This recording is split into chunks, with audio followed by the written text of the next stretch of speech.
Hello, everyone. Happy Monday. Have I got a treat for you today? It is my very first guest co-host on Choose Your Next Yes. Today I have Melissa Bernstein. Yeah, that's the one, Melissa and Doug Toys. So Melissa is an entrepreneur.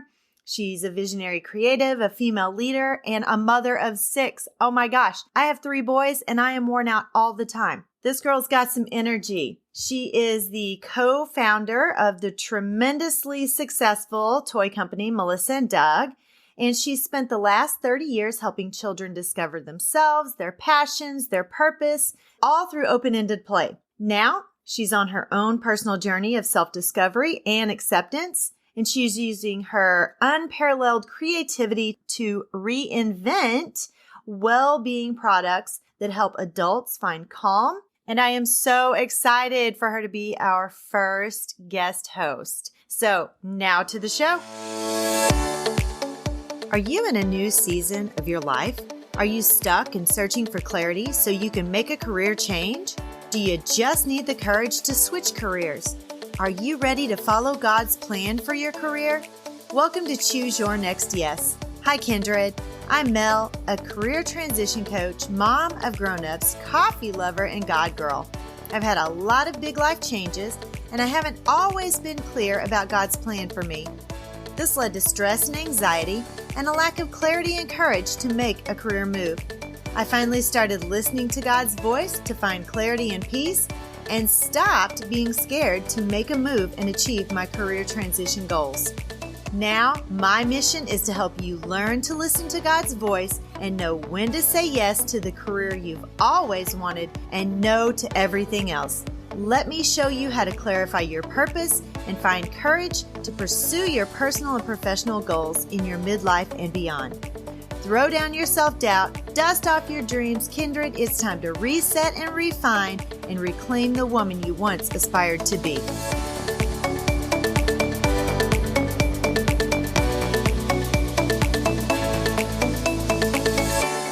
Good morning, everyone. I would like to introduce to you from Lifelines and Melissa and Doug Toys, Melissa Bernstein.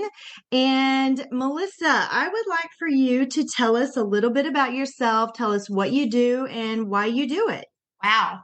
I feel like I've lived a few lives, so I've done a lot.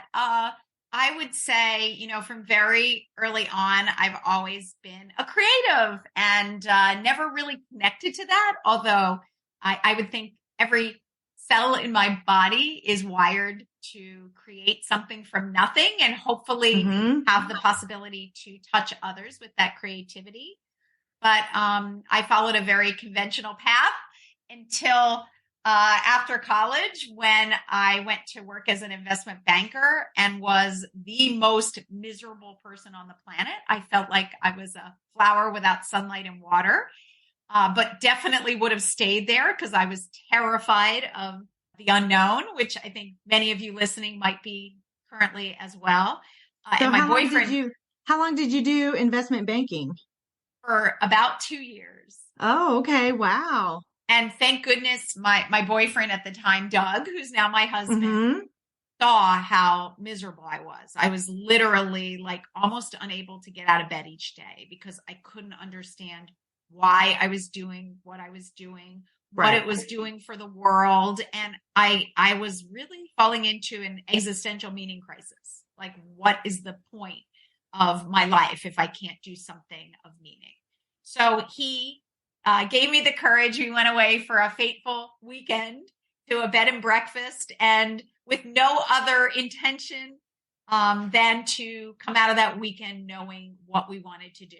And he really encouraged me that we could do something different and do it together, even though society at that point was definitely not fans of jumping off the corporate treadmill and doing something entrepreneurial. Those were the days when you worked at one company your entire life and followed the corporate ladder and ended your career at the same place you started. So wow. We were not following convention. Yes, exactly.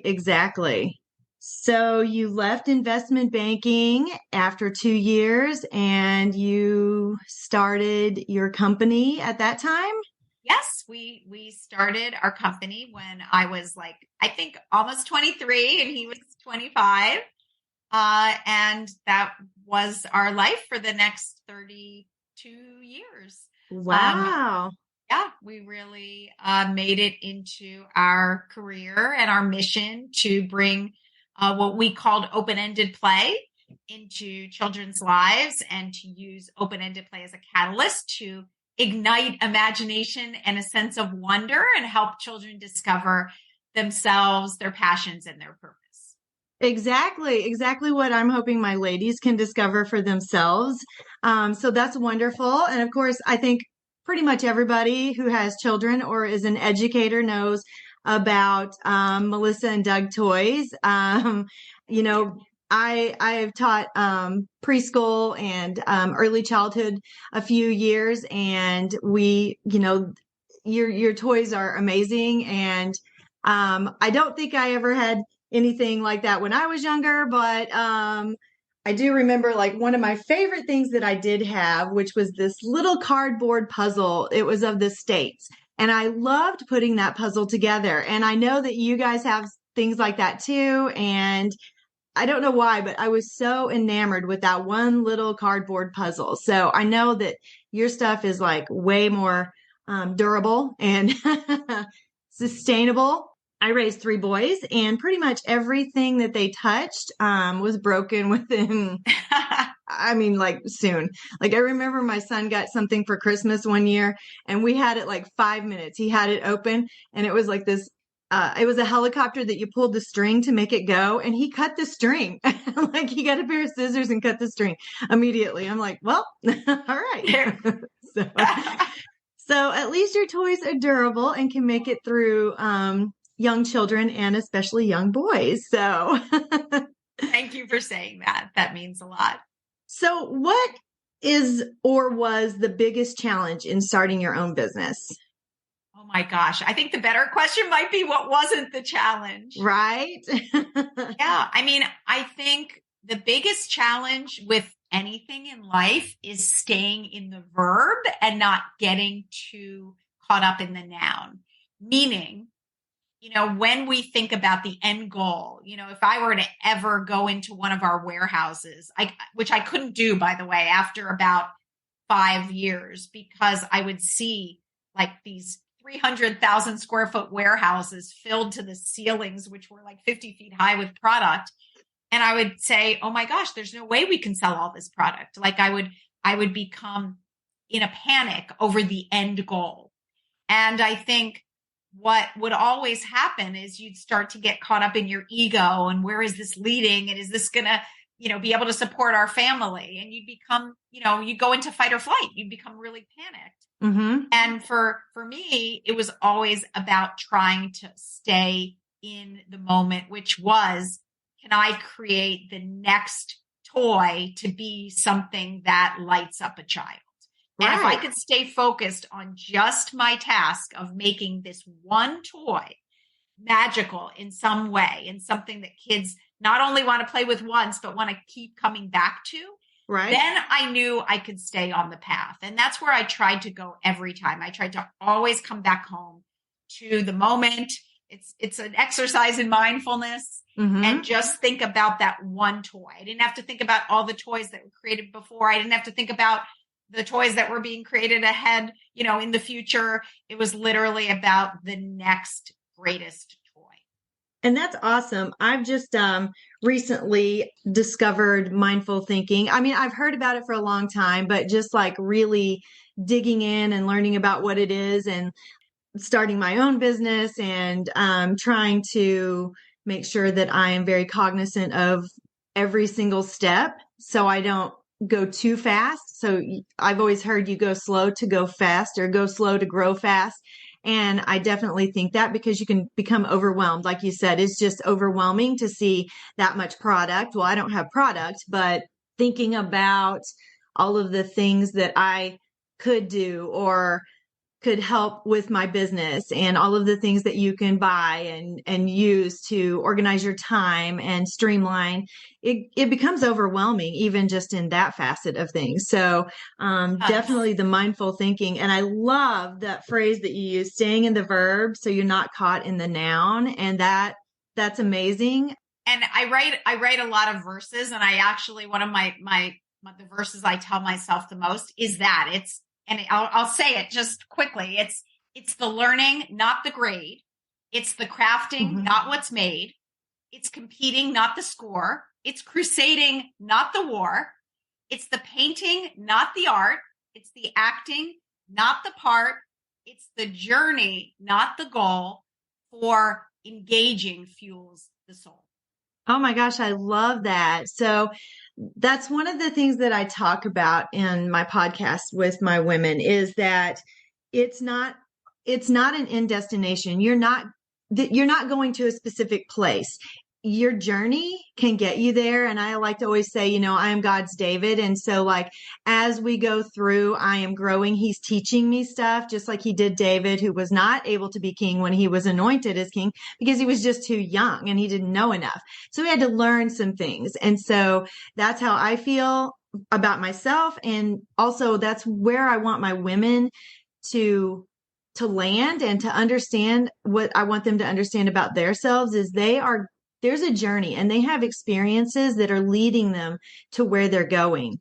And so I love that.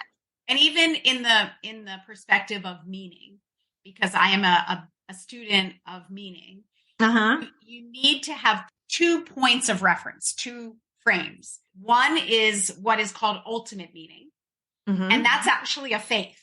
And it can be religious. It can be a faith in God. It doesn't have to be. It can just be a faith that things will work out. And it's kind of like you're looking at the horizon and you see the horizon and it's always there as a guiding point, but you can't get to the horizon today. Right. And if you only think, and that's the noun, the horizon is the noun. If you're only looking at the horizon, you will become in a panic, right? Because like, I'm here. How am I going to get to the horizon?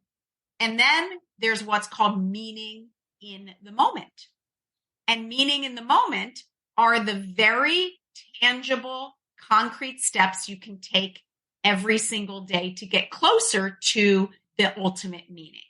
And that's what life is about. Life is about taking something that seems overwhelming and insurmountable and breaking it into those bite-sized chunks that you can easily do every single day. And that's the point. At Melissa and Doug, it was, what is the next product I can create? Not thinking about that it has to sell millions or it has to be around for the next 20 years, but how can I go back to that wonderful, pure place of boundless white space, which I call creativity, and draw from there and really do the next little thing to get me to make that next product. And I love how you said, that small thing, that bite-sized thing. In education right now, we are teaching our teachers how we give them real-time feedback and we give them bite-sized feedback, one thing that they can do to correct their teaching and be more effective. I want my ladies to also think about things in that perspective, because if you think about everything and your end goal, like you said, where you're going, it can be overwhelming. So take it one step at a time, really dig into that one thing and perfect it before you move on. And of course, there's no perfection. Like everything changes. And so you keep adding new toys to your toy line. And so because things change and you want to create more authentic play. And so you will add something new to keep going. And I want them to. And by the way, not every step you take is going to lead to something greater. Many times I would create a toy that was a complete bust. Many times, more often than not. My hit rate, someone once calculated it. My hit rate was about 35%. So similar to a baseball player. So actually more of my toys, I created about 10,000 toys in 32 years. More of them failed than succeeded. But the fascinating thing about that is even with more failures than successes, we still grew every single year. So that's the point. I believe in movement, whether it's forward movement, sideways movement, or backward movement. You have a decision and a choice in every moment. And if you keep moving, you'll just course correct, right? You might move backward and you'll be like, ooh. But again, if you have the courage to look at every decision you've made and look at it with the eye of learning and wisdom and insight, you'll learn something from your mistake that will help you course correct going forward. And that's what I started to learn. I started to actually learn that the failures were so much more important than the successes, because the lessons I learned in all the toys that failed were so powerful and so profound that they changed the way I went forward for decades to come. Yeah, exactly. And I actually published a mini episode yesterday. Like, I was at church and like God spoke to me and I came home and published it. And one of the things that I had put in there is that failing doesn't mean you're a failure. It just means you haven't succeeded yet. And all of, like you just said, all of those little failures, they're not failures. They just tell you what not to do, so you can be better and get to where you're supposed to be. And I use the example of Michael Jordan, where he's missed so many shots and he was supposed to take the winning shot like 26 times and missed. And you know what? That's okay. We miss, we pick up the basketball and we try again. We don't throw it down and give up, because if we give up. In our society, I talk a lot about failure. And if you look at the thesaurus, the synonyms for failure are horrible. The way we've defined it, they're like bankrupt, defunct, empty. But the truth really is that failure is a necessary step on the path to success. So if you thought about it more as the more failures you have, if you have the courage to look at them and really see them for what they are and learn from them, they will be the most important lessons of your life. Exactly. I feel like the only failure there is if you quit completely and you don't keep trying. I mean, there comes a time maybe when you need to take a different route and let something go completely, but you're going to know that and you're going to be led to that by a lot of different things. And that's not going to just be something that you wake up and one day say, I think I'm done, that kind of thing. So I love like your words of wisdom. They are definitely something I think that my women can cling on to and give them some courage to move forward. Yeah. Well, at Melissa and Doug, I was so enamored with failure that I actually started to put behind me in my large office space, which was out in the open, by the way, where I worked with all my team. I started to put my favorite failures. So I created so many toys that didn't succeed that the thought of like never seeing them again, because actually they talk to me. It's kind of like Toy Story. The thought of never seeing them again got me really, really sad. So I started to put them on what at the time was a bookshelf behind my desk. And over the years, it became about 800 toys behind me. Oh, wow. That became my favorite failures because I failed so often. And the fascinating thing that started to happen, because I was in that business over 3 decades, I started to see that some of the failures had nothing to do with the toy itself not being worthy. They were actually that we were ahead of our time. And we created a trend that people weren't quite ready to embrace. And 10 years later, because they sat behind me and I was able to end up using that I called it sort of the land of misfit toys, right? To draw from as inspiration. And it became almost like our team would look behind there almost every day, because there was so much to learn from those toys, that we would often pull a toy out a decade later that had failed miserably 10 years ago. And it would be a resounding success without doing anything to it other than introducing it at a different point in time. And then many other times, it was something that we did incorrectly, but just one little thing Like, for example, maybe the packaging was just a little drab. And if we just enhanced the packaging and made it a little clearer about the benefits and features of the toy, that alone was enough to make it a great seller.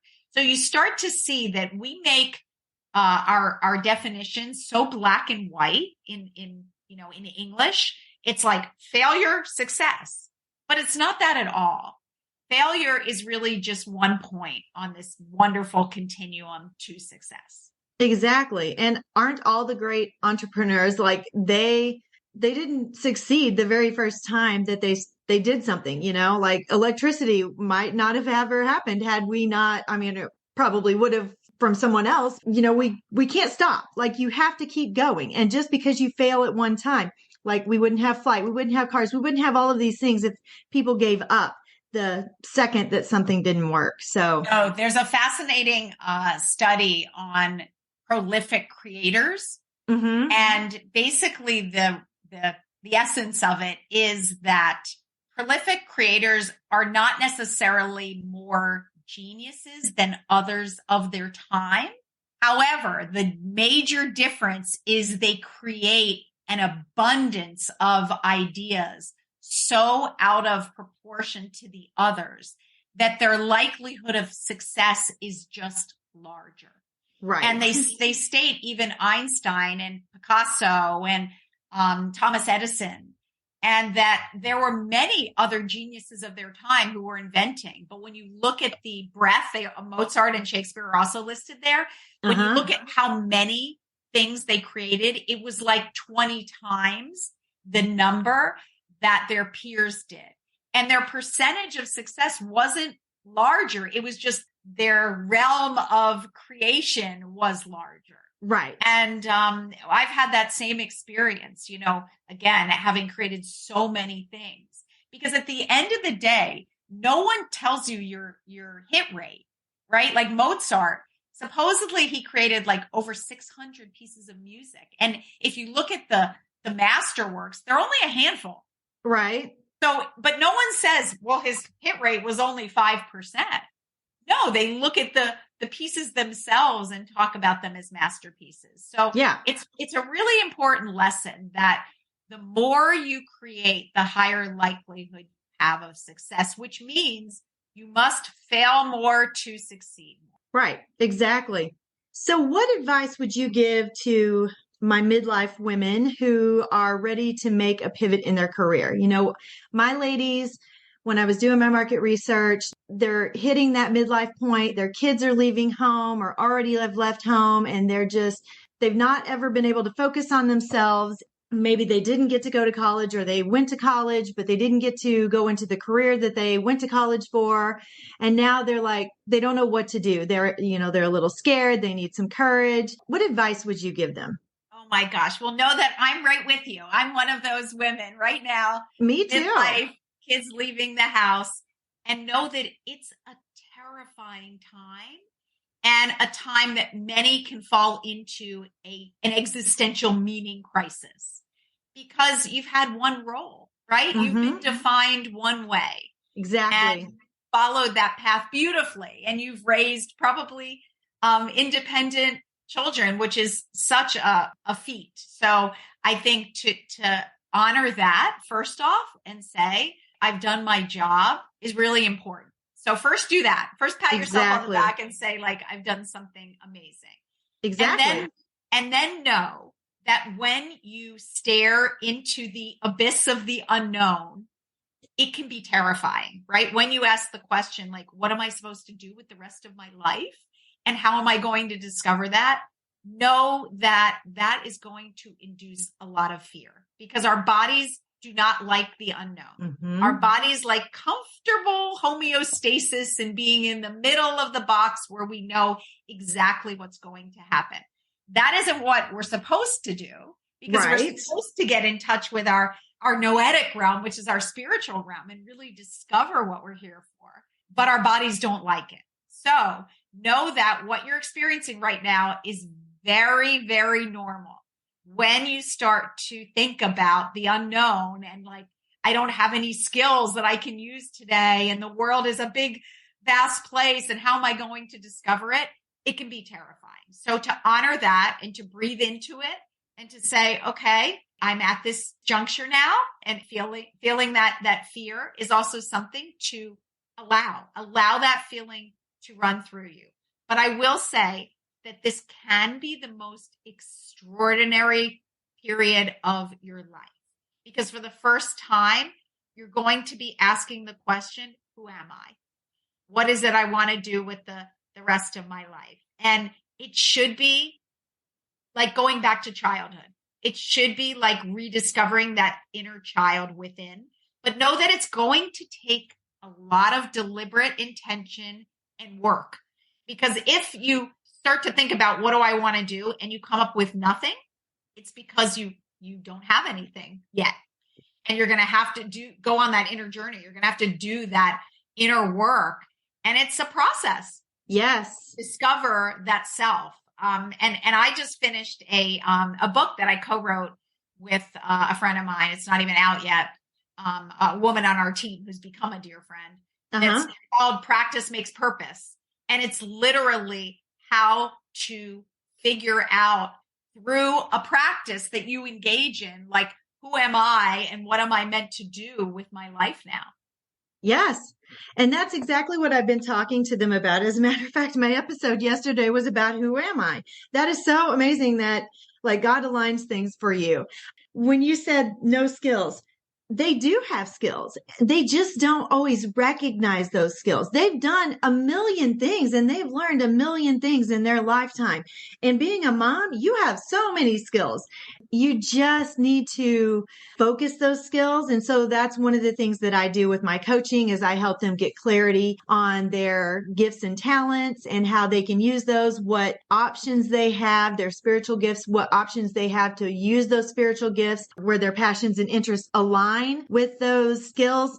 So I love that you said that. And there's so much work to do, like you said, but being scared to even take that first step.